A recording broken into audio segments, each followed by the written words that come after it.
A graça e a paz a todos. Aqui é o pastor Valmir Vieira. Eu quero trazer para vocês a palavra de Deus mais uma vez. E essa palavra está no livro de Judas. Eu quero que você receba com muito amor, mas preste muita atenção, que o livro de Judas é um livro muito atual. É um livro que mostra a nossa realidade de hoje, numa época que foi escrita em torno de 65, 80 anos depois de Cristo. Mas preste bem atenção no que eu vou ler para vocês. Um livro pequeno, um capítulo, 25 versículos. Nós vamos ler do 1 ao 23, que ele começa fazendo uma saudação. E a palavra diz assim: Judas, servo de Jesus Cristo, irmão de Tiago, aos chamados amados em Deus Pai e guardados em Jesus Cristo, a misericórdia, a paz e o amor vos sejam multiplicados. Amados, quando empregava toda a diligência em escrever-vos acerca da nossa comum salvação, foi que me senti obrigado a corresponder-me convosco, exortando-vos a batalhar diligentemente pela fé, que uma vez por todas foi entregue aos santos. Pois certos indivíduos se introduziram com dissimulação, os quais desde muito foram antecipadamente pronunciados por essas condenações, homens ímpios que transformam em libertinagem a graça do nosso Deus e negam o nosso único soberano e Senhor Jesus Cristo.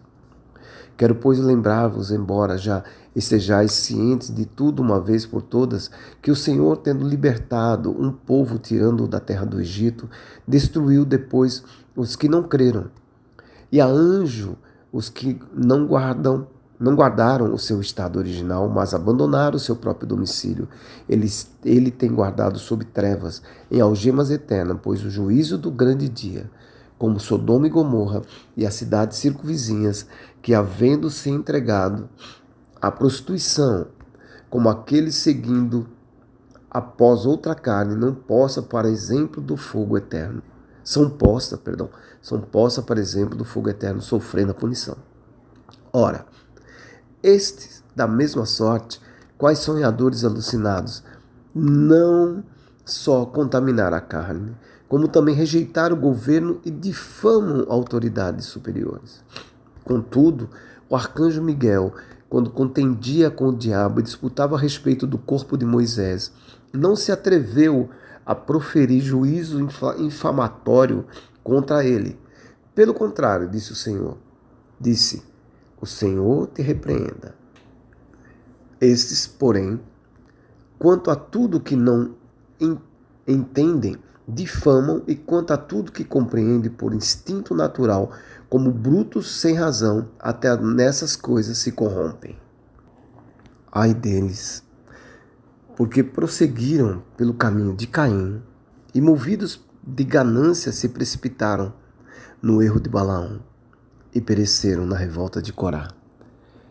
Esses homens são como rochas submersas, em vossas festas e fraternidades, banqueteando-se junto, sem qualquer recato, pastores que a si mesmo se apacentam, nuvens sem água, impelidas pelos ventos, árvores em plena estação dos frutos, desprovidas, duplamente mortas, desarraigadas, ondas bravias do mar, que espumam as suas próprias sujilidades, estrelas errantes, para as quais têm sido guardadas na negridão das trevas para sempre. Quanto a esses, foi que também profetizou Enoque, o sétimo depois de Adão, dizendo: Eis que veio o Senhor entre suas santas miríades, para exercer juízo contra todos e para fazer convictos todos os ímpios acerca de todas as obras ímpias que impiamente praticaram e acerca de todas as palavras insolentes que ímpios pecadores proferiram contra ele. Os tais são murmuradores, são descontentes, andando segundo as suas paixões, a sua boca vive propalando grandes arrogâncias, são aduladores de outros por motivos interesseiros. Vós, porém, amados, lembrai-vos das palavras anteriormente proferidas pelos apóstolos do nosso Senhor Jesus Cristo, os quais vos diziam: no último tempo haverá escarnecedores, andando segundo as suas ímpias paixões, São esses os que promovem divisões sensuais, que não têm o Espírito. Vós, porém, amados, edificando-vos na vossa fé santíssima, orando no Espírito Santo, guardai-vos no amor de Deus, esperando a misericórdia do nosso Senhor Jesus Cristo, para a vida eterna. E compadecei-vos de alguns que estão na dúvida, salvai-os, arrebatando-os do fogo. Quanto a outros, seja também compassivo em temor, detestando até a roupa contaminada pela carne. Amém? Essa epístola de Judas, ela é muito forte, ela é muito direta. Judas, como eu falei, foi um livro que ele escreveu, a gente tem datas aproximadas entre 65 e 80 depois de Cristo. Ele é irmão de Jesus. E uma das coisas que é interessante a gente entender é que no evangelho lá escrito por Marcos, no capítulo 6, a palavra diz assim, ó: não é este o carpinteiro, filho de Maria, irmão de Tiago, José, Judas e Simão, e não vivem aqui entre nós suas irmãs? Essa é a menção, mostrando quem são os irmãos de Jesus. Deixa muito claro. Mas também temos que lembrar que Maria foi muito agraciada, que Maria foi visitada, por um anjo que disse a ela: descerá sobre ti o Espírito Santo e o poder do Altíssimo te envolverá com a sua sombra. Por isso, também o ente santo que há de nascer será chamado Filho de Deus, Jesus Cristo. O irmão de Judas, o irmão de Tiago, né? O filho de Maria, uma mulher extremamente agraciada. Mas vamos falar agora dessa epístola de Judas, que ele está ajudando a comunidade cristã. Ele está tentando mostrar para as pessoas o que está acontecendo. Né? Ele inicia essa epístola saudando os irmãos em Cristo Jesus. Em seguida, ele adverte os irmãos contra os falsos profetas, os falsos mestres. Assim sendo, ele adverte para que todos perseverem na fé. Porque a doutrina entregue para eles era uma doutrina adulterada, era uma doutrina falsa. Ele se preocupa com isso, porque os homens que estavam fazendo isso eram homens pecadores ímpios que transformavam tudo em libertinagem.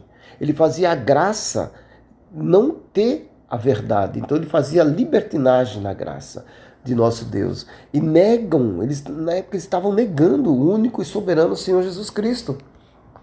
Isso é muito perigoso. Isso acontece hoje nos nossos dias, por isso que eu falo que essa epístola ela é extremamente atual.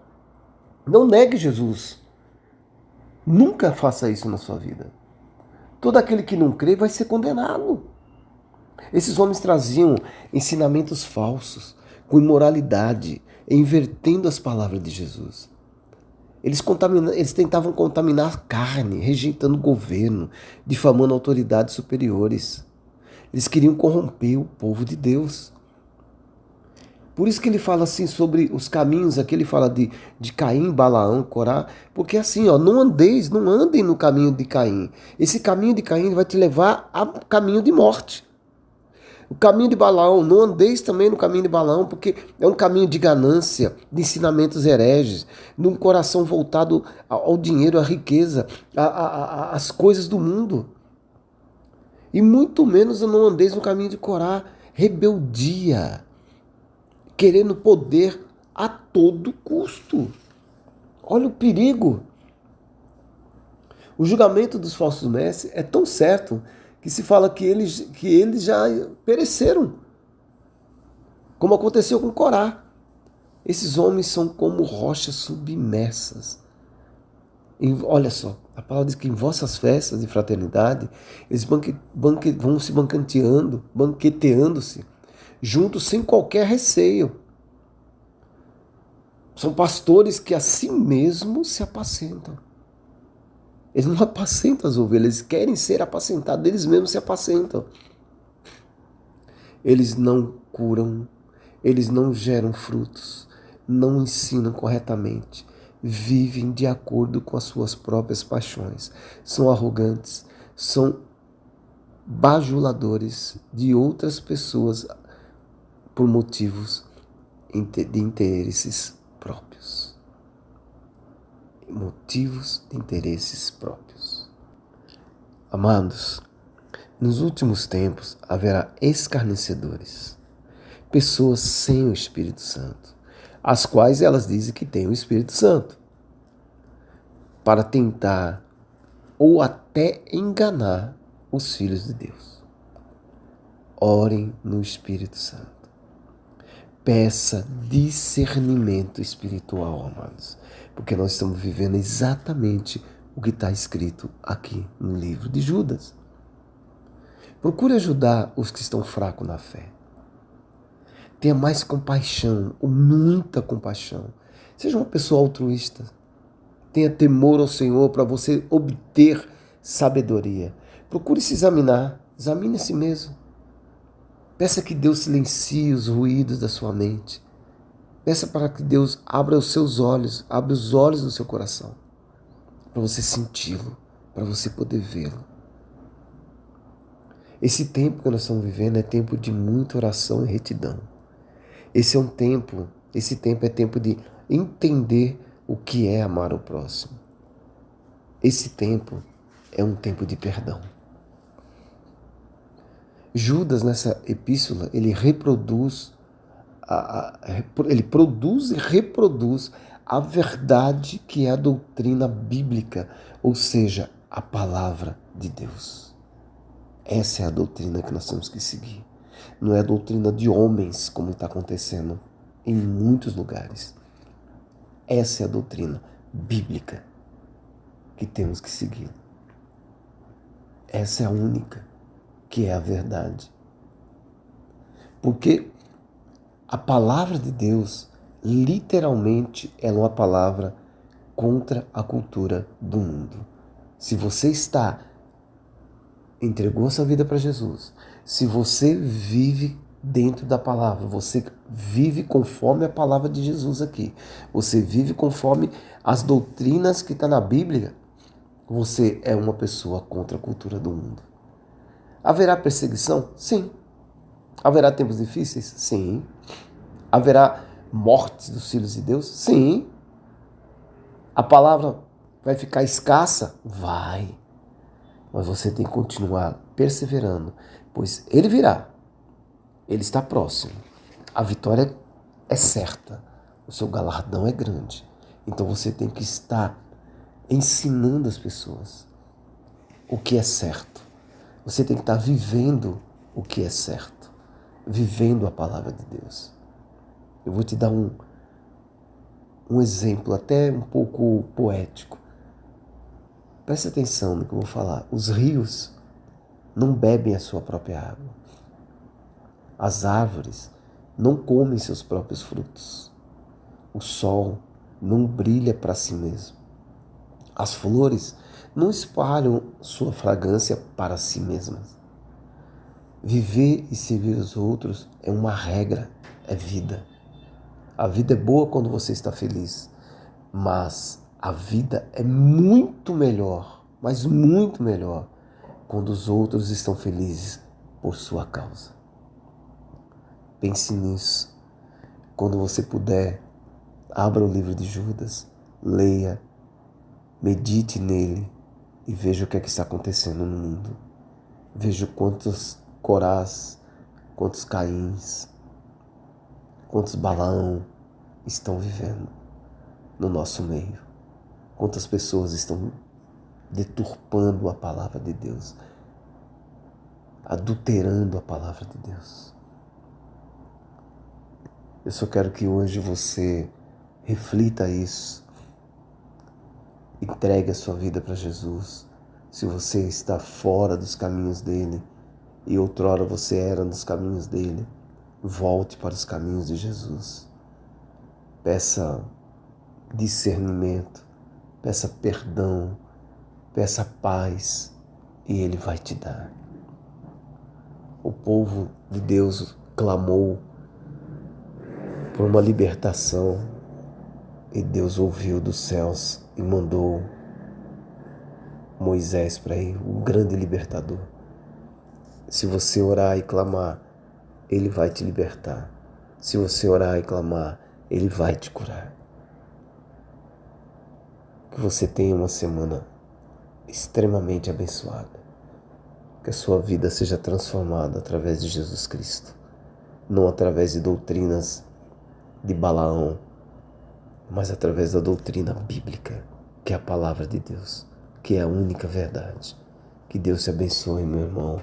Que Deus te abençoe, minha irmã. Que tenha muita paz no seu coração, muita paz dentro do seu lar. Em nome de Jesus.